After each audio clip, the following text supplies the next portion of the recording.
Imagine a historical thriller, right? But the stakes aren't just, a stolen artifact or some lost treasure.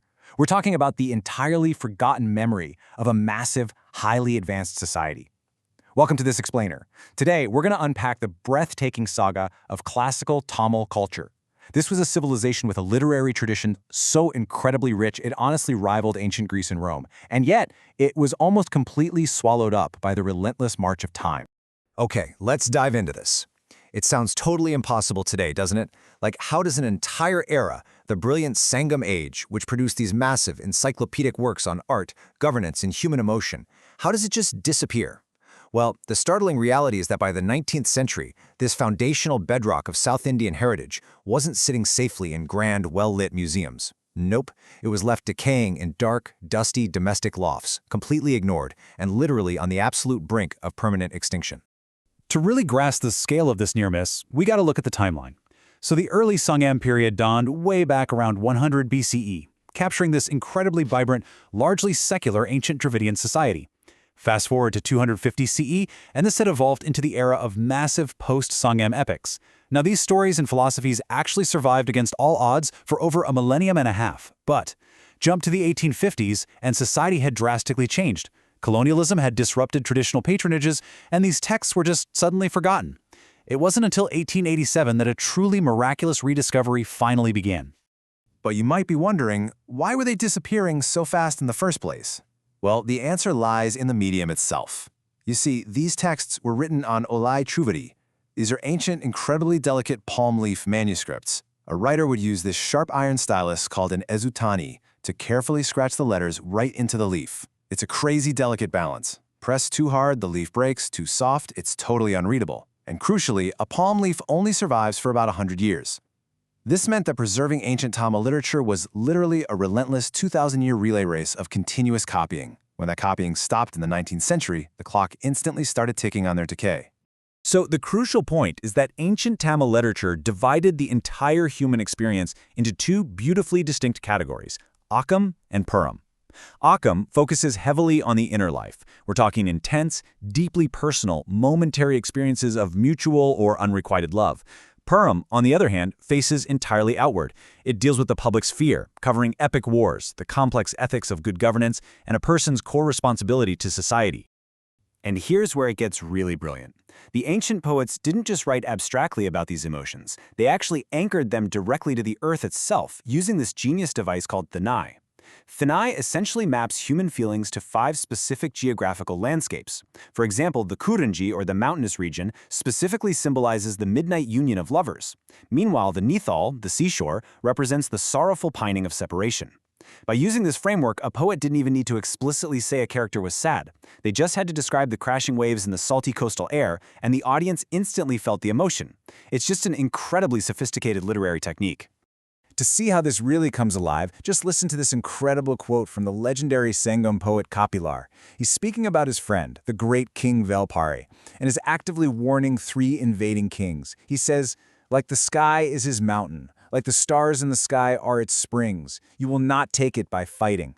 Listen to that vivid imagery. Kapilar is masterfully intertwining Puram, the theme of war, with the towering, unyielding nature of the Kurinji mountain landscape. He's essentially telling them, look, you cannot defeat him with swords. You can only win him over with art and music. Now, what's really interesting about this slide is how this dual focus on emotion and governance eventually culminated in these monumental epics. We see this at its absolute zenith in Silappadikaram, or the Epic of the Anklet, authored by the ascetic prince Ilango Adigal.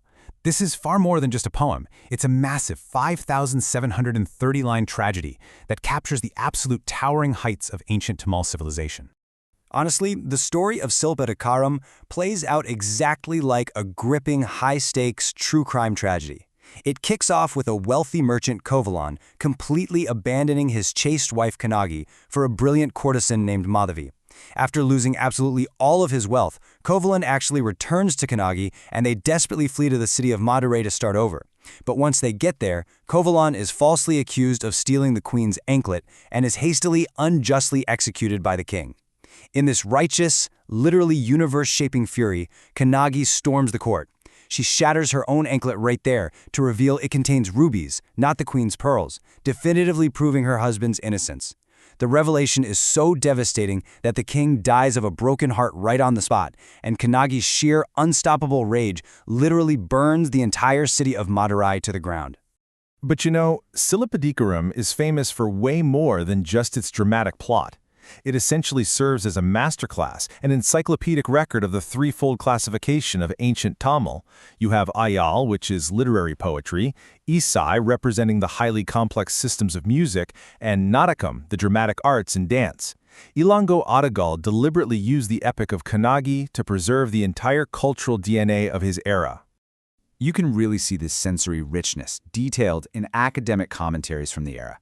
The text describes highly sophisticated dancing poses, like the Kuravai and the Vari, where literally every single hand gesture, known as a pindi, and every slight eye movement was meticulously synchronized to specific musical time beats. It was an incredibly advanced state of performing arts that required years and years of intense study to master. And this brilliantly illustrates the sheer engineering marvel of their musical instruments, particularly the yal, which is an ancient Tamil lute. I mean, they didn't just have one standard instrument. They had 4 distinct varieties specifically engineered for different emotional resonances, from the massive Periyal with its 21 strings all the way down to the Singatiyal with 7 strings. The deep technical knowledge required to craft, tune, and play these instruments perfectly harmonizes with the deep mathematical structure of their poetry. What's equally fascinating is that this rich culture wasn't just kept behind closed doors for the elite. The epic highlights a clear division in the performing arts, Vetchal and Podovyal. Vetchal were the highly sophisticated, formalized dances performed exclusively for the royal court.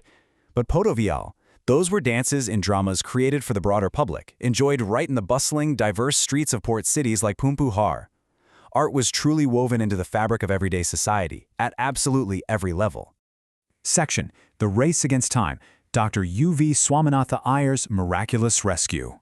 So we have this unparalleled, incredibly vibrant ancient culture. But remember, all of this was written on fragile palm leaves that were actively turning to dust. Enter a young, relentless scholar named Dr. U.V. Swaminatha Iyer. He's often affectionately called Tamil Thatha, or the grandfather of Tamil. He realized, to his absolute horror, that the greatest epics of his ancestors were quite literally vanishing. In what has to be one of the most frantic and dramatic moments in all of literary history, he actually intercepted the Adi Peruku festival. Now, during this festival, people traditionally threw old, decaying items, which tragically included priceless ancient palm leaf manuscripts, straight into the swirling waters of the Kaveri River as a ritual disposal. Just picture this scholar, desperately wading into the muddy, rushing river, fishing out wet, decaying bundles of pure genius before they were lost to the waves forever. Let's move to and see how this builds, because rescuing wet leaves was really just the beginning. To publish a complete epic like Jiva Kachintamani, Iyar had to embark on a grueling 7-year statewide detective hunt. He scoured ancient monasteries like the Tiruvaduturai Mutt. He dug through the dusty attics of completely apathetic families who didn't even know what they possessed.